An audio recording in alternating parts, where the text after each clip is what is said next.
السلام عليكم، ازيكم عاملين ايه؟ النهارده بقى بصوا معايا جايبه لكم وصفه حلوه قوي لكيكه التفاح.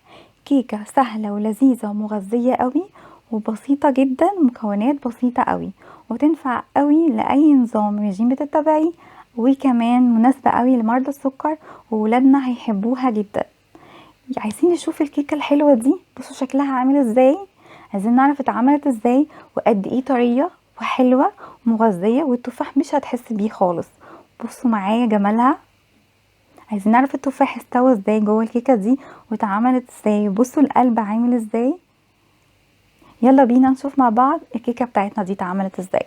هنبتدي كده بالمقادير. اول حاجه معانا كده، معانا كوباية شوفان مطحون. طبعا لو بتجيبيه من السوبر ماركت مطحون جاهز تمام، لو حابة تجيبيه حبوب كاملة زي ما انا بعمل وبطحنه في البيت مفيش اي مشكلة. معانا كوباية جوز هند مبشورة، ومعانا 4 بيضات وتفاحتين مبشورتين، ومعايا فانيليا، نص كوباية زيت ذرة لو حابة تستبدلي بزيت جوز الهند تمام جدا، ومعانا نص كوباية عسل ابيض، ومعايا هنا هناخد معلقتين صغيرين بيكنج باودر ورشة ملح. انا بوريكم كده رشة الملح قد ايه. هنا بقى معايا صينية. الصينية دي انا دهنتها زيت، الصينية عندي تيفال فما بتلزقش. دهنتها زيت وحطيت قطعة التفاح بالشكل ده وحطيته في قاع الصينية، ورشيت رشة قرفة. حابة ترشي قرفة تمام، مش حابة بس بصراحة التفاح بيحب القرفة قوي. فدي كده كان الشكل، تحبي ترصيها الشكل اللي انت عايزاه. وهنا مقاس الصينية بتاعتنا 28. يلا بقى نشوف مع بعض هنعمل ايه. هنجيب بولة كده تمام، وهنبتدي بقى نضيف فيها المكونات بتاعتنا. هننزل بالبيض، وهنضيف عليه الفانيليا بتاعتنا. طبعا لو فانيليا سايلة او فانيليا باودر تمام، بس الفانيليا السايلة بتبقى اقوى شوية من الباودر. وهنحط رشة الملح، وبعد كده هننزل بالزيت بتاعنا والعسل. طبعا هنا بالنسبة لمرضى السكر لو حابة يستغنوا عن العسل خالص مفيش مشكلة.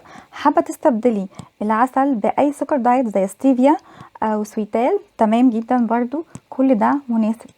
هنقلب كويس قوي المكونات بتاعتنا.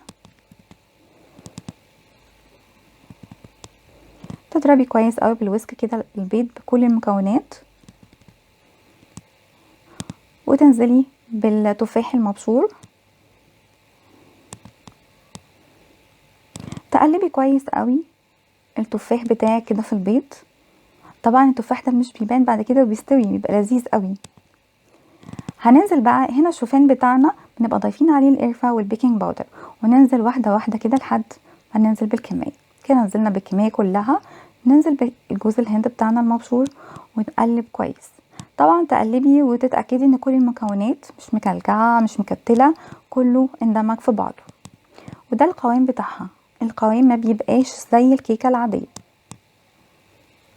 تمام.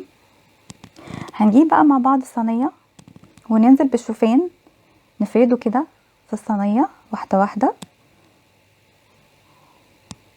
تفردي كده بالسباتولا كده وتساوي الكيكة كده كلها في الصينية تبقى سوا واحد. طبعا تبقي مسخنة الفرن بتاعك. الفرن بتاعك طبعا لو حامي يبقى على درجة 160، ولو ناره هادية يبقى على 170. كده احنا ايه هزيناها كده ورجيناها شوية عشان تبقى في سوا واحد. وهرجع لكم كده. دي الكيكة بتاعتنا بعد ما خرجت من الفرن. طبعا بتقعد حوالي ساعة الا ربع. بصوا شكلها اتحمر بسيط من بره وجميلة قوي، بتختبريها طبعا بخليط الاسنان. هنا بقى بعد ما قلبناها بصوا معايا شكلها حلو جدا. بصوا التفاح مستوي قوي من جوه، لونها جميل وريحتها فظيعة بجد، حلوة قوي قوي. هنا بقى ممكن انت في اضافات ممكن من عندك تزوديها، يعني ممكن تحطي مكسرات، اي مكسرات عندك، بندق سوداني. انا هنا كان عندي عين جمل نزلت بيه كده ارصه. ما عندكيش مكسرات خالص او مش بتحبيها مفيش اي مشكله. حابه تحطي اي نوع تاني غير المكسرات زي زبيب، جوز هند، كل ده متاح. دي كل الحاجات دي بذوقك انتي وحسب رغبتك. هنا كده رصيته وهنزل كده بقى برشة عسل ابيض على الوش، بتبقى حلوة قوي مع كده الكيكة كده وانتي بتاكليها. وعلى فكرة السكر بتاعها بيبقى مظبوط جدا. كده بقى بنرش رشة العسل.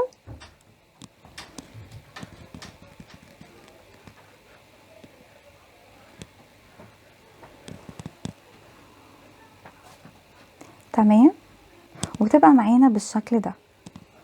طبعا انا مش قادره اقول لكم ريحتها عامله ايه في البيت، يعني حلوه قوي، طريقتها سهله وبسيطه وحلوه جدا.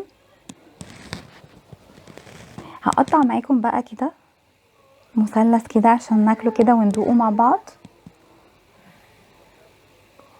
تتقطع بسهوله قوي لانها طريه جدا من جوه وحلوه قوي. بصوا معايا بقى كده المثلث ده مستويه جدا من جوه وحلوه. هناخد بقى كده حته كده بقى ندوقها عشان اقول لكم ايه يعني النتيجه عامله ازاي. بصوا معايا بقى الشوكه كده وندوق مع بعض.